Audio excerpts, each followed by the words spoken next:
같이 한번 읽어보실까요? 15절, 16절 같이 읽어보겠습니다. 17절까지 시작.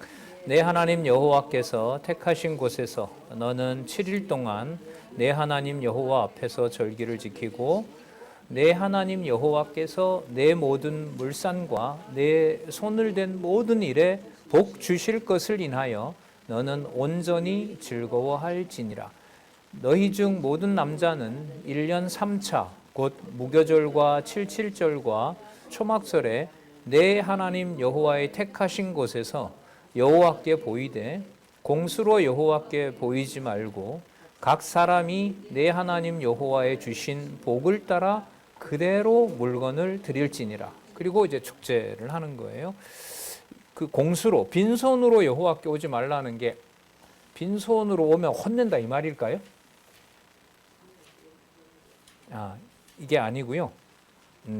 핵심은 15절 끝에 보면 내 모든 물상과 내 손을 댄 모든 일에 뭐 주신다 그랬어요? 복 주신다 그랬죠. 그리고 17절에도 보면 각 사람이 내 하나님 여호와의 주신 뭘 따라? 복을 따라. 그럼 여기에 공수로 빈손으로 오지 않는다라는 말을 다르게 말하면 반드시 뭘 주신다라는 거예요. 복을 주신다는 거죠. 자, 가지고 올 것을 만들어준다는 말이죠. 맞아요. 그리고 가지고 오지 않게 됐을 때는 누구의 이름을 기억하지 못하는 거죠. 이건 내가 했으니까 내가 써야지. 이렇게 되면 여호와의 이름을 기억하지 못하는 겁니다. 그러니까 목적이 여호와의 이름을 두신다는 데 있는 거고요. 자, 16장 18절에서부터 18장까지 이 지도자들, 이른바 기름 부음 받은 자들이죠. 이들이 앞에 이러한 그 규례들을 지키게 하시는 내용이 나타납니다. 그래서 제일 먼저 보시면은 16장 18절에 이렇게 연결이 되잖아요. 내 하나님 여호와께서 내게 주시는 각성, 이렇게 수식어가 꼭 붙지요. 재판장부터 나옵니다. 그 다음에 또 나오는데 17장 2절에서부터 7절에 보시면 1144에 다른 신이나 천체에게 절한 남녀를 뭐 하라고? 죽이라고 얘기를 합니다. 이게 또 나오죠. 그러니까 아까 백성들이 죽이다라고 했는데 이걸 재판장이 보니까 저게 내 자녀야. 내 자녀인 거예요. 내 자녀가 우리 집 며느리가 내 아들을 죽여야 되는 일이야. 이럴 때 판결을 묻고 지나가야 돼요? 아니면 해야 돼요? 이 내용이에요, 이게. 그 일의 실행은 누구 손에 달려있냐면 재판장에게 달려있거든요. 10부장, 100부장 촘촘하잖아요.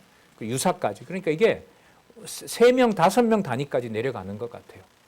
그러니까 한 가정과 두세 사람이라고 말씀하셨다 관계도 있을 수 있겠죠. 두서너 가정이면 거기에 반드시 뭐가 있냐면 재판하는 자가 있는 거죠. 그러니까 뭘로 어떻게 보면 감시해요? 여호와의 법을 지키나 지키지 않나. 그게 감시가 아니라 누구의 이름을 하시라도 떠나지 않게 하신다. 여호와의 이름을 떠나지 않게 하신다. 그래서 예수님께서 그런 말씀하시죠. 내가 가면 너희들에게 뭔다? 다른 선생님이 온다. 보혜사가 온다라고 얘기를 하죠. 가르쳐 지키게 하려고 보신다는 말씀이 있어요. 5절에 보면 너는 그 악을 행한 남자나 여자를 내 성문으로 끌어내고 돌로 그 남자나 여자를 쳐 죽이되 죽일 자를 2사람이나 3사람의 증거로 죽일 것이요 한 사람의 증거로는 죽이지 말라. 이런 자를 죽이면은 증인이 먼저 그에게 손을 댄 후에 무백성이 손을 댈지니라. 너는 이와 같이 하여 너희 중에 악을 취할지니라. 이 사건이 제일 먼저 어디에서 일어나냐면 여호수아서에 여리고를 친 다음에 아간이 전부 태워버리고 불태워버리라고 했는데 욕심이 생겨서 발동해서 은이나 뭐 이렇게 옷을 숨기죠. 그때 유다 지파이거든요. 아간이 어떻게 하냐면 돌로 치고 그 자녀들을 모두 불사르고 돌로 쳐 죽여서 돌무덤을 쌓게 되는 일이 여호수아서 2장인가요? 몇 장인지 하여튼 여리고성 그 사건에 등장합니다. 자, 그리고 제사장이나 재판장 듣지 않는 자는 죽이라고 명합니다. 목적은 뭐냐면 여호와의 악을 없애려고. 아까 7절에 나오죠. 이게 이런 자를 죽이면은 증인이 먼저 그에게 손을 댄 후에 뭇백성이 손을 댈지니 그와 같이 하여 너희 중에 뭘 제하라? 예, 악을 제하라. 그러면 악은 뭐냐면 여호와의 이름을 두겠다고 했던 방식을 어기는 것, 이게 악인 거죠.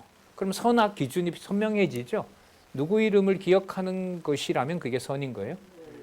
내 손으로 내 가족을 척결해야 되고 죽여야 되는 일이지만 그 슬픈 광경에서 누구 이름을 기억하게 한다면 그러면 그게 악이 아니라 악한 일이 아니라 무슨 일이 벌어진 거죠? 선한 일이 벌어진 거죠. 말로는 악한 것만은 아닌 일이 벌어진 거죠. 왕을 얘기를 합니다. 아직 땅도 다 정복이 안 됐는데 이미 왕 언약까지 여기서 해주시는데요. 15절에 보시면 반드시 내 하나님 여호와의 택하신 자를 내 위에 왕으로 세울 것이며 내 위에 왕을 세우려면 내 형제 중에 한 사람으로 할 것이요 타국인에겐 그렇게 하지 말고 왕이 된 자는 말을 많이 얻으려고 애굽으로 돌아가지 말라고 얘기를 합니다.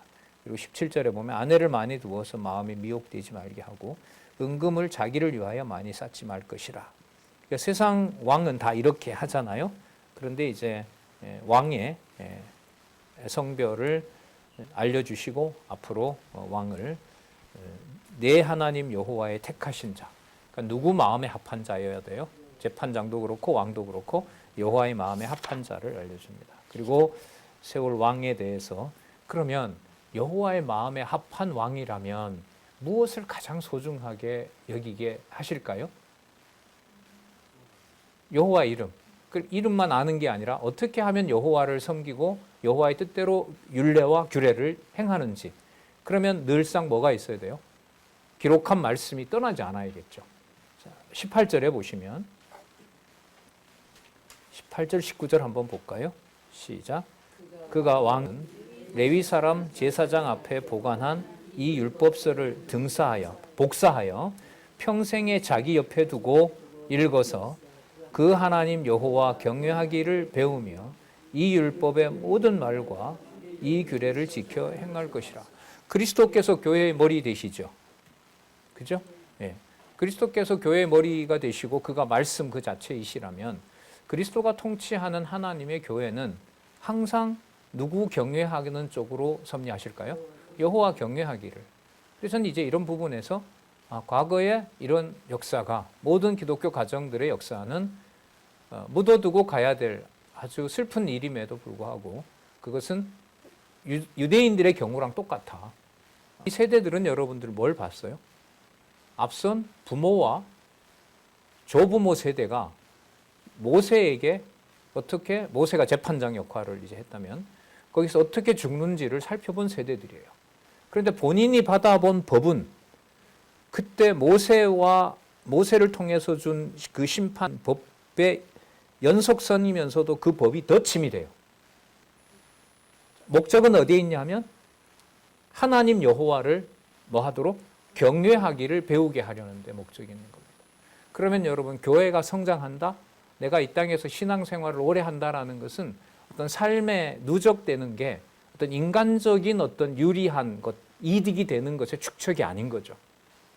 누구 배우기를 경유한 역사가 쌓이는 거죠.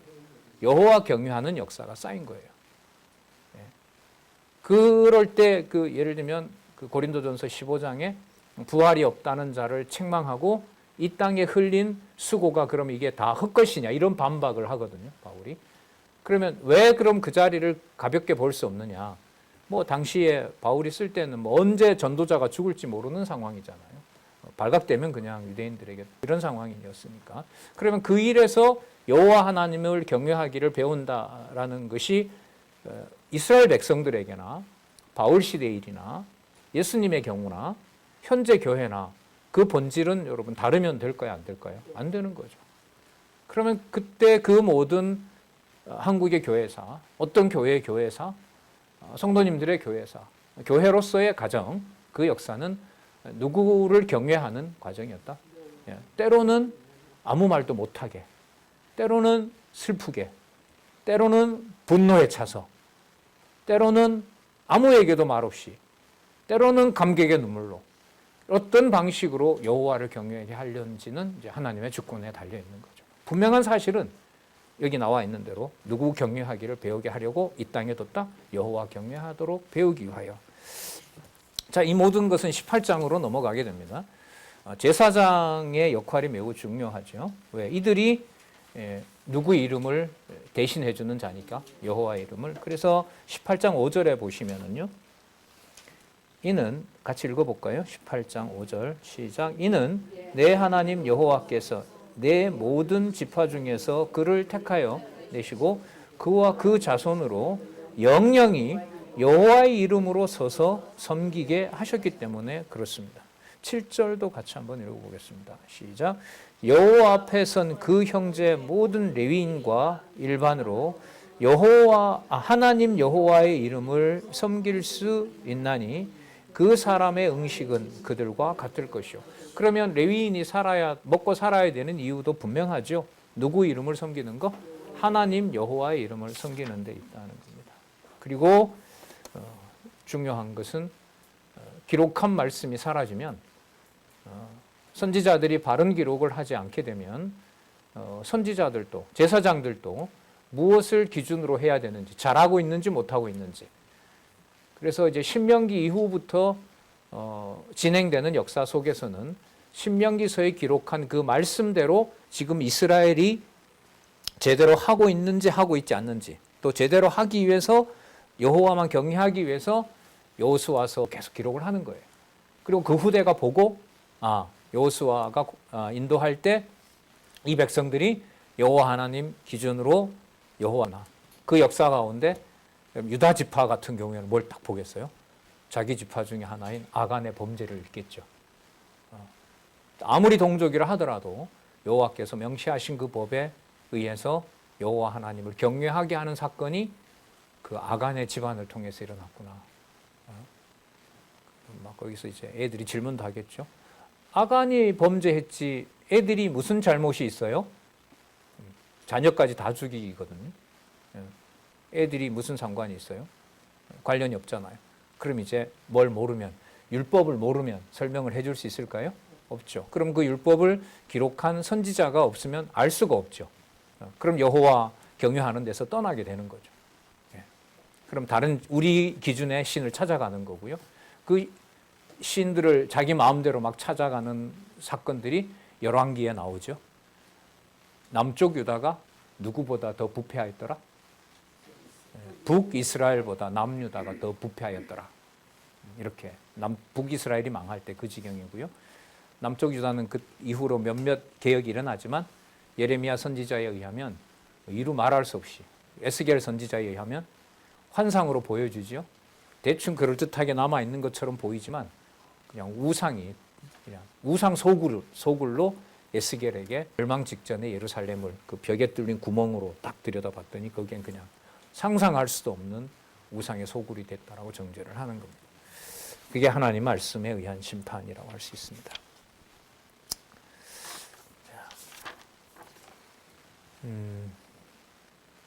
그러면 여러분, 땅을 정복하는 것과 이 성경에는 그렇지 않지만 이 중요성을 위해서 이런 질문을 해볼게요. 땅을 정복하는 땅의 정복은 좀 더디더라도 바른 말씀을 전해주는 선지자와 어떤 선지자가 더 좋은 선지자일까요? 그건 이제 답을 위한 답 같아요. 빨리 들어가서 분배받은 땅에서 우리 가족들이 잘 살아야죠. 그렇지 않겠어요? 그럼 어떤 지도자가 좋아요? 땅 정복을 빨리 해주는 지도자가 좋죠. 그죠? 그럼 일단은 목적이 내가 빨리 가서 땅에 정착하는 거죠. 빨리 가서 정착하고 편안하면 우리 신명기서를 봤으니까 누굴 잊어버릴 수밖에 없게요. 이걸 잊어버리죠. 그런 면에서 어떤 선지자가 좋아요? 어떤 지도자가 좋아요? 더디더라도 속이 터지게 하지만 고 머물게 하면서 누구를 섬기게 하는. 자, 우리 공부합시다. 빨리 가서 정복합시다. 잠깐 앉아 있어라. 오늘 또 공부하자. 그럼 내일 가요. 내일 가서 내일 내려서 하자. 아침에 일어났어요. 오늘 준비해서 출발할까요? 아, 안 되다. 오늘은 레위기서 2장 가자. 그 어느 지도자가 좋다는 거예요?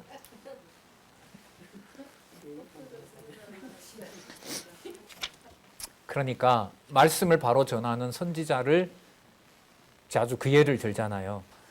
20여 년 동안 유다를 정복하게 하면서 하나님은 계속 누구 이름을 기억나게 한다. 그리고 바벨론에 끌려가잖아요. 바벨론 1차에 잡혀갔던 다니엘이 70년 포로 생활하는 동안 뭐가 돼요? 총리가 되잖아요. 아하수에로 왕 바벨론 제국에는 모르드게가 뭐가 돼요? 총리가 되잖아요. 그럼 뭐가 복이냐 하면 백성을 보호하는 게 복이 아니라 누구 이름을, 여호와의 이름을 이어지게 한 거죠. 그 역사 속에서 로마 제국 사이에 그리스도가 이 땅에 육의 몸을 입고 여호와의 이름을 알 수 있는 바로 실체로 오시게 되는 역사라고 할 수가 있겠죠. 그래서 18장 15절이 있습니다. 18장 15절을 볼게요. 여호와의 약속입니다. 시작.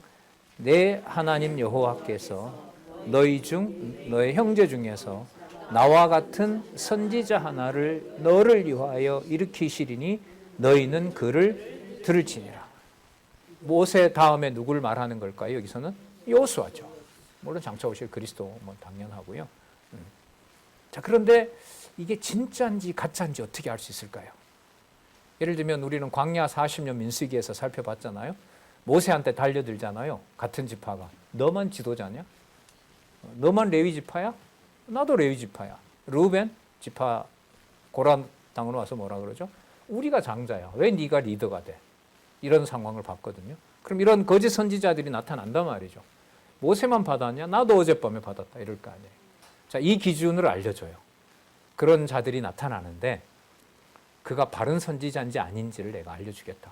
그럼 거짓 선지자 따라가게 되면 여호와의 이름을 섬긴다고 따라갔다가 뭐 하게 됩니까? 망하게 되죠. 그럼 되게 중요하죠. 자, 22절 볼까요? 22절 시작. 만일 선지자가 있어서 여호와의 이름으로 말한 일에 증언도 없고 성취함도 없으면 이는 여호와의 말씀하신 것이 아니요 그 선지자가 방자히 한 말이니 너는 그를 두려워하지 말지니라. 죽인다 하더라도 두려워하지 말라는 거죠. 자기가 스스로 교만해서 지어낸 말이다라는 겁니다. 이런 면에서 보면요, 그 말씀을 그릇되게 전하는 선지자에게 임하는 벌이 가장 무서워요. 왕은 그냥 자기 욕심대로 뭐 탈취하거나 이러잖아요. 백성들은 그냥 뭐 내 욕심에서 탈취를 하죠. 그런데 이 선지자는 반드시 누구 말을 왜곡해야 돼요? 선지자이기 때문에 여호와의 말을 왜곡해야만 돼요. 그러니까 여호와의 말씀을 그대로 전하든가 자기 어떤 이익을 위해서 여호와의 말을 뭐 하든가 비틀든가. 그러니까 선지자로서는 선택의 여지가 없어요. 여호와 경외하는 자든 자이든지 아니면 여호와를 배반하든 자이든지. 신약까지도 가잖아요. 전하는 자들이 율법에 선생되지 말라고 하는 말씀도 있고요. 예수님도 오셔서 그 대제사장들, 종교 세력들에 대해서 화 있을진저라고 심판을 하시고요.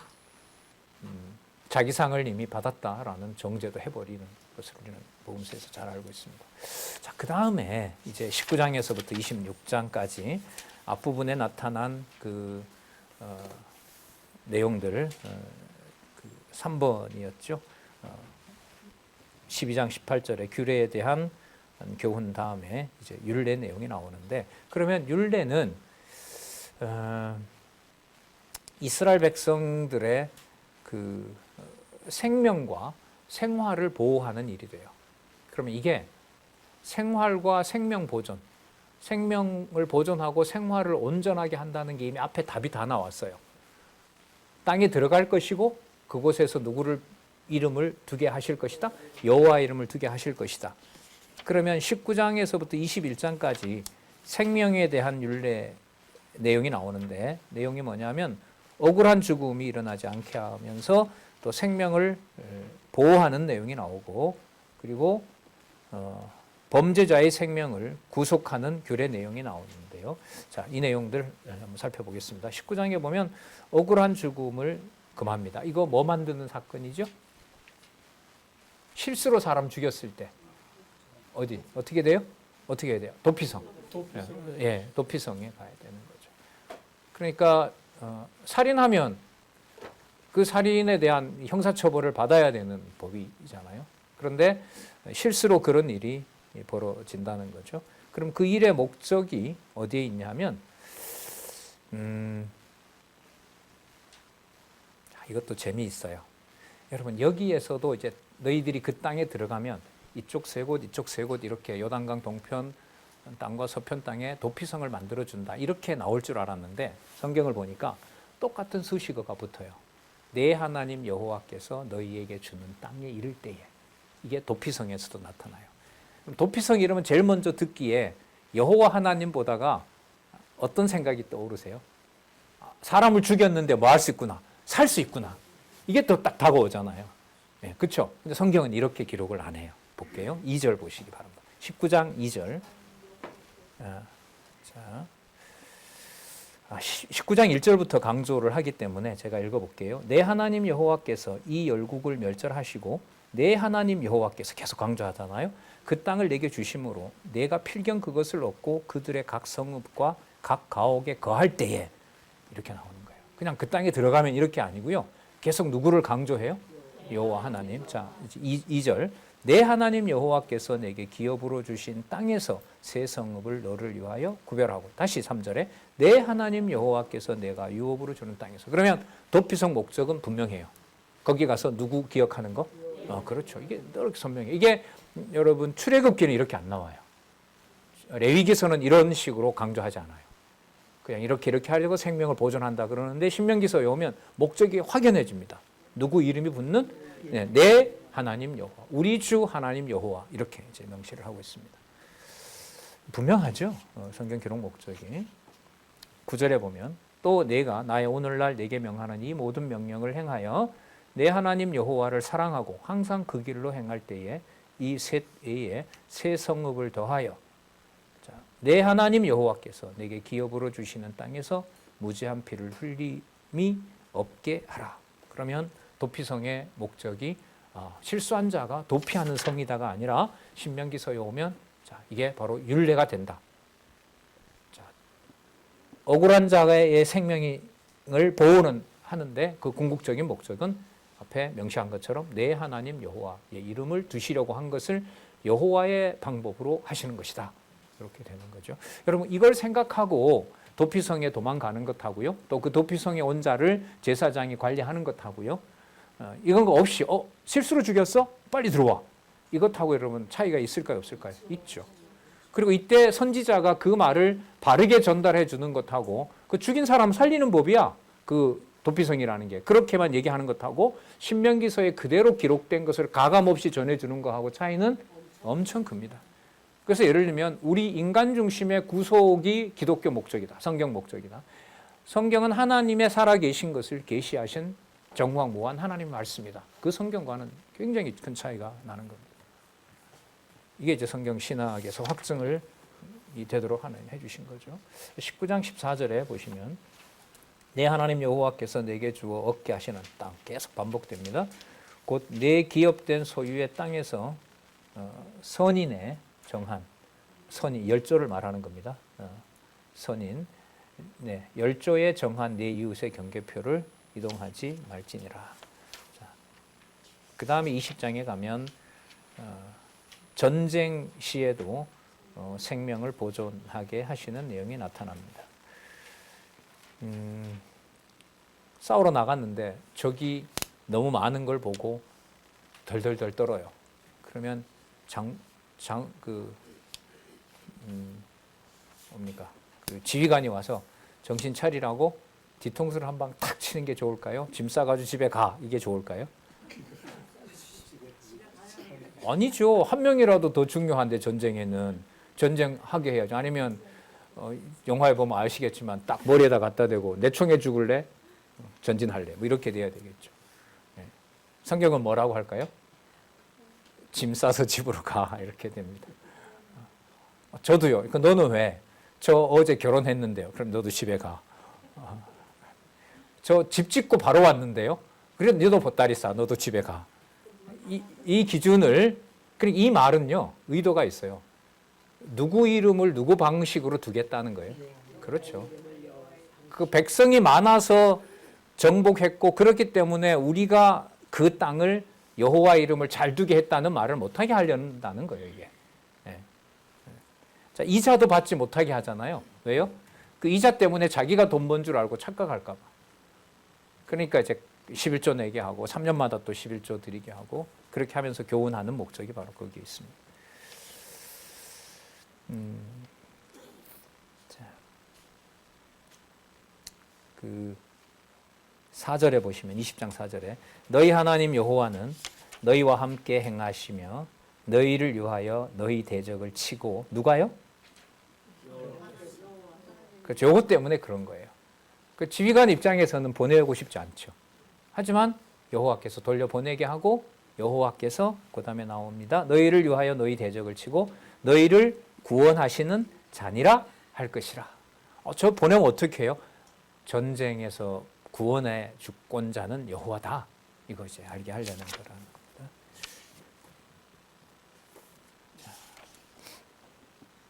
또 한 번 강조합니다. 대적들이 평화를 받아들이면, 그러니까 우리가 너의 성을 우리가 점령해야 될 텐데 너희들 싸울래? 그냥 성을 내어줄래? 이렇게 했을 때 그 성읍이 화친을 맺자 이렇게 했을 때는 살려줍니다. 하지만 그렇지 않을 때는 전부 이제 멸하게 된다는 거죠. 14절 보면은요. 오직 여자들과 유아들과 육축과 무릇 그 성중에서 내가 탈취한 모든 것은 내 것이니 취하라. 내가 대적에게서 탈취한 것은 내 하나님 여호와께서 내게 주신 것인즉 너는 그것을 누릴지니라. 하지만 이러이러한 것들은 누리지 못하게 하는 것들도 있습니다. 뭐 예를 들면 동철, 금 같은 것은 반드시 여호와께 드려야 돼요. 자, 그리고 그 족속들에 대해서 나오고 21장으로 갑니다. 무죄한 피를 흘린, 그러니까 자들, 억울한 피를 흘린 자들을 송아지로 대신하라고 하는 말씀이 여기에 나옵니다. 네. 그다음에 대적들의 여인들을 정결케 하여 이제 아내를 삼으라고 하는 말씀도 나오고요. 자, 이 모든 게 우리가 아까 살펴봤던 대로 여호와의 이름을 두시는 것의 목적을 두고 있다는 거, 그걸 기억을 하시고 내용들을 보시면 됩니다. 그리고 미운 장자라도 장자 기업을 줘야 된다고 얘기를 하고, 자, 부모에게 불복종하는 자는 어떻게 해야 될까요? 예, 21장 18절에 보면 이건 용서가 안 돼요. 그러니까 용서받을 수 없는 죄가 있는 거죠. 최악인 거죠. 이거는 어떻게 할 수가 없는 법이 있어요.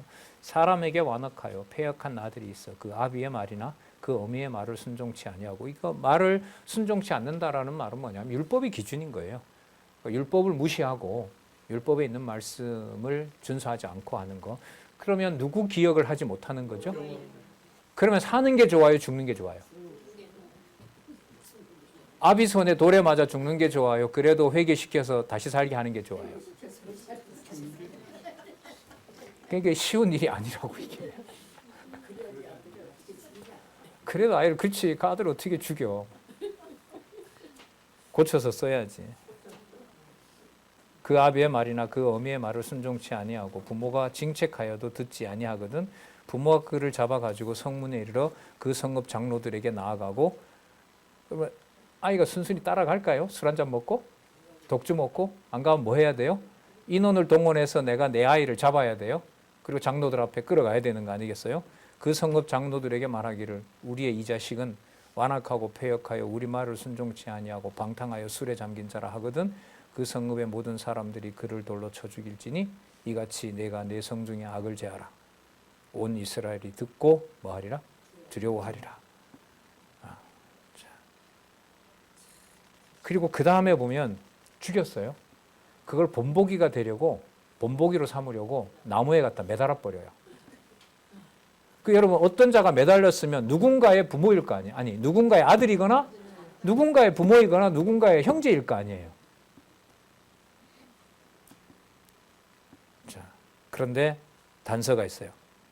그날 해지면 내려야 돼요. 네. 나무에 달린 자는 하나님께 저주를 받았다. 그 시체를 나무 위에 밤새 두지 말지라. 여러분 본보기 같으면 여러분들이 어느 지역에 영주면 영주의 명을 거스리고 적군과 내통한 자가 있어요.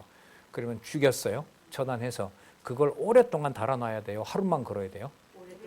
처참하게 그 시체를 본보기로 달아놓겠죠. 그런데 지금 하나님은 이걸 그렇게 하지 말라 그래요. 왜요? 누구의 본보기가 아니에요.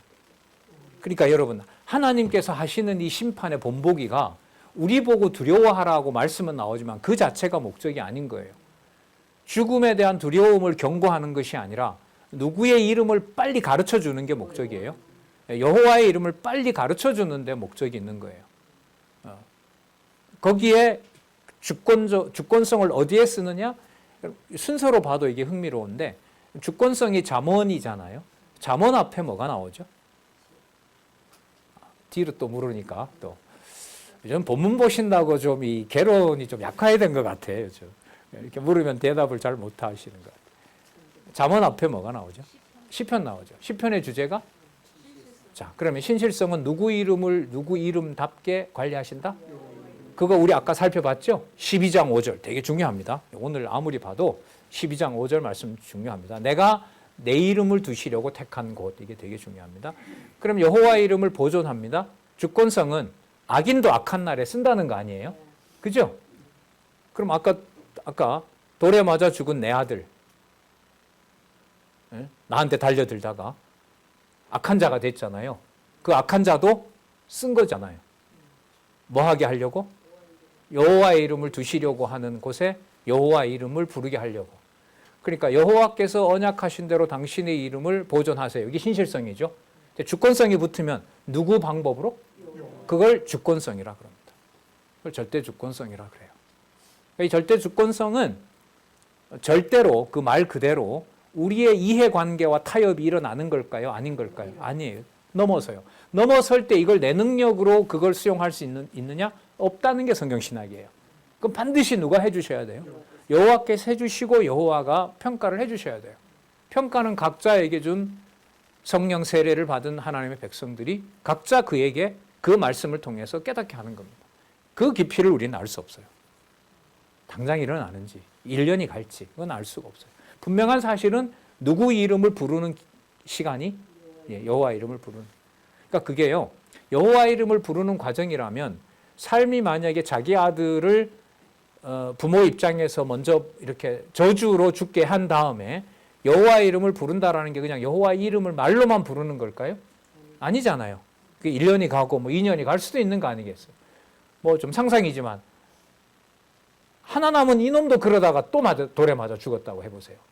자, 왜 이런 예를 드냐 하면 그 모든 과정들의 슬픔의 과정이고 진짜 이런 일이 가정에 일어났다는 걸 그냥 지켜봐야 되는 것이고 두려운 그 섭리만 생각이 나는 것이 아니라 그 본질은 슬픔의 방식이든 두려움의 방식이든 그 진행되는 슬픔의 과정이 누구를 찾는 과정이 된다? 여호와를 찾게 하는 과정이 돼요. 여호와를 찾게 하는 과정이 얼마나 이게 힘든 과정인가를 성경은 약속을 하고 있는데요. 그게 바로 뭐냐면 신실성 찬양에 나오는 시편이 150편으로 되어 있거든요. 시편 3편에서부터 89편까지. 한번 좀 컨닝 하실래요? 시편 3편부터 89편까지 제목이 뭔지를 한번 보실래요? 성취, 기원, 무슨 시? 간구시. 성취, 기원, 간구시가 지배적입니다. 그러면 여러분 저 속에 엘리 엘리 라마 사박다니가 들어가요. 그럼 그 말을 통해서 말로 보면 아버지여 하나님이여 하나님이여 나를 어찌하여 버리셨나이까라는 거지만 시편의 구조 속에서 보면 누구 이름을 부르게 하고 기도하게 하는 과정이었다? 그렇죠. 아버지의 이름을 부르게 하는 과정이었습니다. 가정교회의 구조가 다 달라요. 혼자 나오는 분도 있고 자녀만 나오는 분도 있고 양상이 다 달라요. 나오는 분들은 안 나오는 분들이 함께해서 말씀 듣기를 원해요. 저도 물론이고요. 그럼 그 과정이 1년, 2년 혹은 10년 뭐 죽을 때까지도 될 수 있어요. 그럼 그 과정이 누구 이름을 부르게 하는 과정이다? 예, 어떤 상황을 배경으로 한다면 불순종하는 아들을 내가 돌로 죽인 다음에 슬픔이 지속되는 그 역사가 누구의 이름을 부르는 여호와의 이름을 부르게 하는 과정이 된다는 겁니다. 그러니까 이 슬픔이 만약에 하나님의 부활로, 그리스도의 부활로 영원한 생명을 보증을 못한다면 우리같이 비참한 사람이 누가 있느냐라는 게 고린도전서 15장에 나오는 바울을 통해서 던지는 질문인 거죠. 그러면 그 부활은, 그리스도의 부활은 반드시, 부활은 뭘 전제로 하냐면 반드시 뭐 해야 돼요? 죽어야 되죠. 죽어야 되는 거예요. 반드시 아들이 죽어야 돼요. 그 법이 실행이 돼야 돼요. 그래야 누구의 신실하심이 그곳에 각인이 돼요. 예. 그러니까 이렇게 되는 거죠.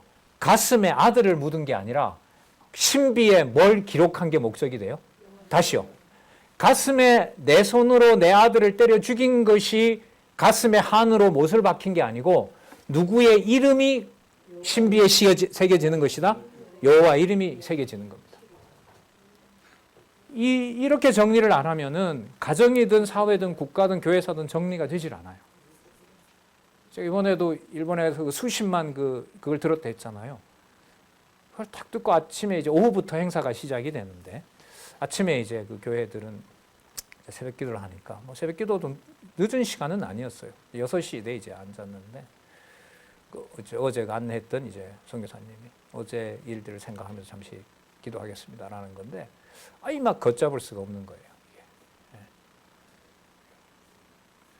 예. 여러분들도 경험하실 수 있어요. 아침에 일어나서 찬송가 좋은 거 틀어놓고 돌에 맞아 죽은 아들이 나오는 본문을 읽으면 본문을 읽어 나가면 그런 일이 일어날 수 있죠. 물론 조심은 해야 돼요. 감정이 감정을 먹거든요. 예, 감정이 감정을 먹어요. 제가 말씀을 깨닫고 89년에 이제 복학을 했는데 교회가 세워진 거예요. 그러니까 한 80%는 다 학생들이죠. 그러니까 그런 뭐예요? 청년 집사들인 거예요. 교회다 보니까. 근데 교회를 갔는데 그날 그 친구가 사회를 보면서 너 기도해라 그러는 거예요. 근데 이게 딱 교회가 설립됐으니까 얼마나 좋아요. 교단에도 가입했고 누가 뭐 이렇게 이단 시비하면 방어도 할 수 있고. 근데 이제 기도를 하는데 막 울컥하는 거예요. 기도를 제대로 못했어요. 근데 그 친구가 다가와서 뭐라고 하냐면 신앙생활 오래 했던 친구인데 큰 교회에서 야, 은기야 차라리 기도하지 마라 그럴 때는 왜 이러니까 감정이 감정을 먹는다 이런 말을 딱 하는 거예요. 여러분 애가 엄마한테 땡캉 부리다가 딱 됐잖아요. 그 다음부터 그게 절제가 잘 돼요, 안 돼요? 안 되죠. 끝까지 가거든요. 그걸 좀 인간적인 얘기입니다만은 감정이 감정을 먹는 거죠. 그런 걸 조장해서 이제 그게 마치 이제 신에 대한 그 확신과 믿음이 그게 이렇게 충만해지도록 하는 게 제가 봤을 때 요즘 좀 약간 좀 위험한 청년들의 집회에서 음악으로 그 사람들의 감정을 끌어가는 경우예요. 이게 말씀에 이제 바탕이 되질 않으면 그게 순화가 되질 않거든요. 예, 자 어쨌든 자 너무 멀리 갔네요. 다시 돌아와서 나무에 달린 자는 하나님께 저주를 받은 것이다. 그러니까 가슴에 묻어둔 자녀보다가 누구의 저주가 임한 것이다라는 게 새겨지는 거예요. 나무에 달린 그 아들은 하나님께 저주를 받은 것이다. 그 말은 누가 죽인 게 아니다. 우리가 자 여러분 현장에서 봤을 때는 누가 돌로 죽인 거죠? 우리가 죽인 거죠. 부모로부터 시작해서 죽인 거고 누가 매달았어요? 우리가 매달았어요. 그래서 그게 가슴에 한이 되는 거죠. 그런데 성경 본문은 뭐라고 얘기를 해요? 나무에 달아맨 자는 우리가 달아맸을 거 아니에요. 현상적으로 보면 누구에게 저주를 받은 것이다. 예. 그러니까 그 말은 거기에 너무 슬퍼하는 것도 뭐 해야 된다? 그렇죠. 그럼 불의한 거다. 누구의 명이 집행된 거다. 예. 이게 여러분 법이에요. 법입니다. 그리스도가 세워놓은 법입니다. 그리스도는 나중에 뭐라고 하냐면 미워해도 이미 뭐 했다? 살인했다. 예, 자 22장에서부터 26장 생활에 대한 율례들이 나옵니다. 자 그러면 지금부터 나오는 내용들이 아까 뭐 여러 사건들을 할 수 있지만 대표적으로 십자가에 다는 그 사건을 통해서 하나님께 저주를 받은 거라고 하면 저 생활의 윤례를 한번 보세요. 뭐 소유물에 대한 거나 그다음에 뭐 정결하게 하는 거나 그다음에 이웃 사랑을 하는 거나 공정한 판결을 내리는 거나 26장에 여러분 결론을 한번 보세요. 누구 사랑의 윤례? 누구 사랑의 윤례? 하나님 사랑의 윤례. 그러면 자기 소유권이나 그 소유를 정결하게 하고 깨끗하게 하는 것이 조금 전에 어떤 비유로 나왔어요?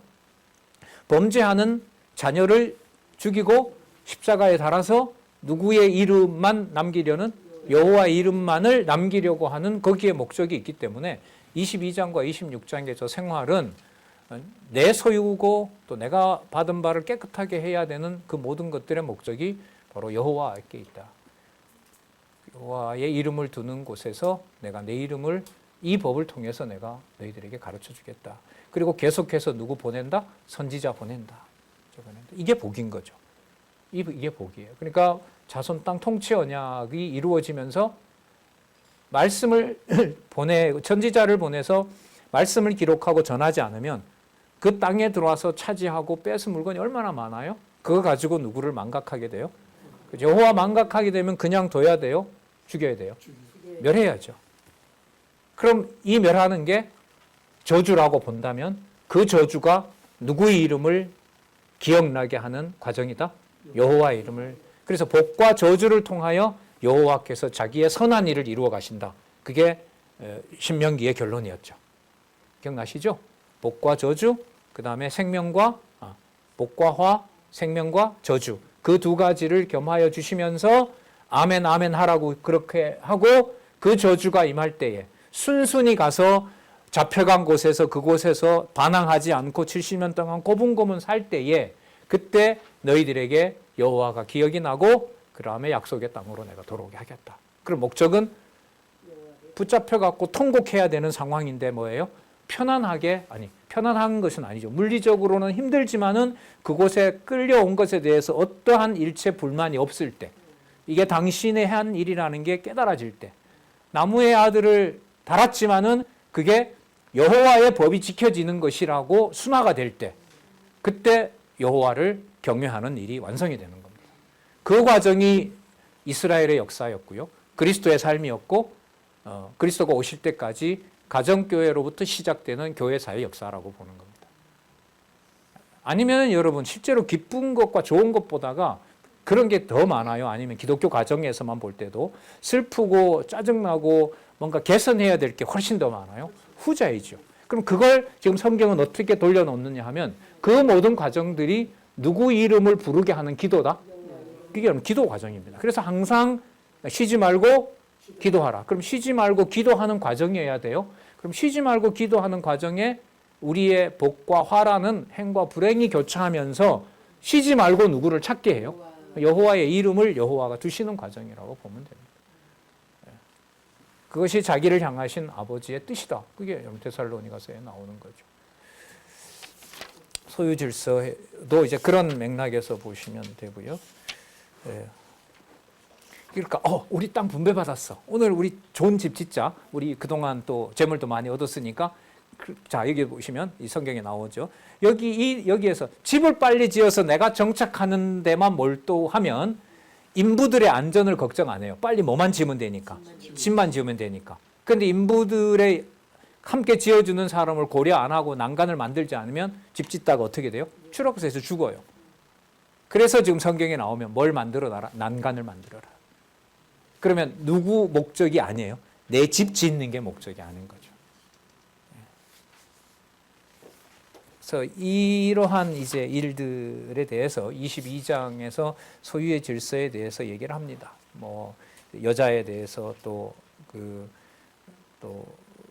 그러니까 처녀를 간통했을 때 어떻게 해야 되냐든지 이 모든 것들에 대해서도 알려줍니다. 아비의 후실에 대해서도 하체를 들어지지 말라 그러고요.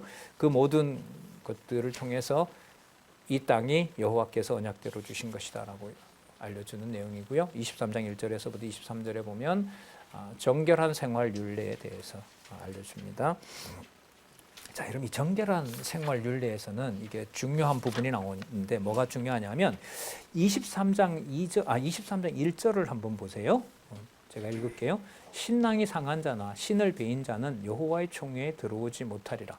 그러니까 남자의 어떤 신체에 그 어떤 그 뭐라 그럴까요? 부족함이 있는 자가 뭐 예를 들면 안식일에 참석하지 마라. 뭐 이렇게 말이 나올 수도 있는데 굉장히 큰 개념이 나오거든요. 어디에 들어오지 마라? 여호와의 총회. 이 총회가 신약의 헬라어로 에클레시아입니다. 그러니까 여호와의 총회를 그대로 옮기면 여호와의 교회가 되는 거예요. 여호와의 교회.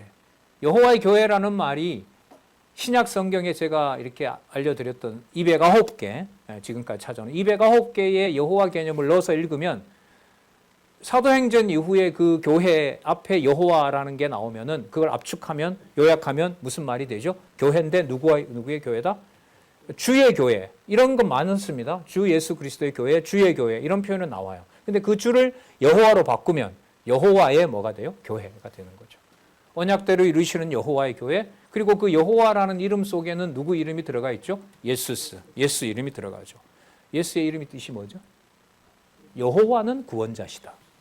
그 이름을 같이 부르는 거예요. 그래서 칼빈 같은 경우에 제가 책을 읽어봤는데 칼빈은 예수는 누구냐? 예수는 여호와다. 이런 명제를 쓰는 겁니다. 그게 틀린 게 아니죠. 근데 그 말을 했는데 그 이후로 서양에서 번역한 신약 성경에는 여호와가 없죠, 거의. 그게 의미라는 거죠. 그건 의미가 아니다. 구체적으로 그 주라는 표현을 아도니아를 이스라엘 사람들은 여호와로 바꿔서 쓰고 있다. 저게 맞다. 고유명사는 고유명사대로 둬야지. 여호와가 고유명사잖아요. 예수라는 이름이 고유명사거든요. 그걸 여러분 다른 이름으로 의미상으로 바꾸면 되겠어요? 안 되는 거죠. 고유명사는 고유명사대로 두라. 그게 제가 이번에 가서 발표를 그걸 한 거죠. 신약 성경의 가장 시급한 성경권이 지키는 첫 번째가 신약 성경의 여호와 개념을 살려야 된다. 이게 돌아와야 외형적으로 보더라도 성경은 구약에도 여호와, 신약에도 여호와, 본래 주어 하나님의 호칭 여호와다. 이걸 제가 지금 학회도 얘기하고 이번에도 강조를 한 겁니다. 자, 이 중요한 개념 나옵니다. 23장의 정결한 생활 율례의 목적은 바로 깨끗하게 사는 데 있는 것이 아니라 어디에 소속한 구성원이다? 여호와의 총회에. 히브리서 12장에 가면 이 여호와의 총회가 어디 있어요? 하늘나라의 바로 실체와 관련이 되는 겁니다. 자, 2절에 보면 사생자는 어디에 들어오지 못한다? 여호와의 총회에 들어오지 못한다. 그러면 지금 23장에서부터 쭉 이어지는 내용은 전부 다 뭐와 관련된 내용이다? 여호와의 총회. 그러니까 개인이 자기 관리를 잘하는 것을 의미를 어디에 부여해버려요? 여호와의 총회에다가. 여호와의 총회에다가. 그러니까 여러분 나라가 만들어져도요. 다윗이 나라를 만들어도 그 나라가 여호와를 섬기는 총회. 이걸 신약 개념으로 바꾸면 뭐냐 하면 하나님 나라예요. 하나님 이름이 뭐죠? 여호와 아니에요. 그럼 하나님 여호와의 나라나 하나님의 총회나 주 예수 그리스도의 교회나 이게 다 같은 의미로 다가오는 거거든요. 자, 그래서 지금까지 23장 23절까지 기록하고 있는 정결한 생활 율례에서 여호와의 총회의 개념 중요합니다. 그다음 23장 24절에서부터 24장 22절까지 이웃 사랑의 율례는 바로 아까 더 강화되는 거예요. 이웃 사람에게 이자를 받거나 그 전당을 잡을 때 위에 맷돌 갖다가 뺏어오거나 이러면은 자, 단순한 허물이 아니라 22장을 생각하면 여호와의 총회에 대한 큰 범죄가 되는 거죠. 그러니까 좀 예를 들면 이제 예를 조선시대 왕국 국가에서 그 반역을 시도한 어떤 뭐 관리에게 내가 우리 집에 있는 뭔가 필요한 것을 이렇게 빌려달라고 하니까 빌려줬어요. 근데 국가에서 봤을 때는 그게 내 물건을 저 사람이 빌려간 게 아니라 무엇을 꾀하는 엄청난 범죄가 돼요. 영모를 꾀한 엄청난 범죄가 되는 거죠. 그러니까 이웃에게 맷돌 윗짝을 뺏어가 버리는 거죠. 이거 저당 잡는다. 그러면 그날 저녁에 이 사람은 뭔가를 해먹을 수가 없는 거죠. 그런데 이걸 너가 그 백성을 사랑하지 않는다라는 게 이런 걸로 차원으로 끝나는 게 아니고 아까 23장이 들어오게 되면 어디 총회의 일을 방해하는 일이 돼요? 여호와의 총회 일을 방해하는 일이 돼요. 그럼 이 법이 이른바 소규모의 어떤 민사상의 차원이 아니라 누구의 이름과 직결되는 범죄가 돼요. 그래서 여러분 그리스도가 그런 말씀 하시잖아요. 마지막 날에 딱 갈랐어요.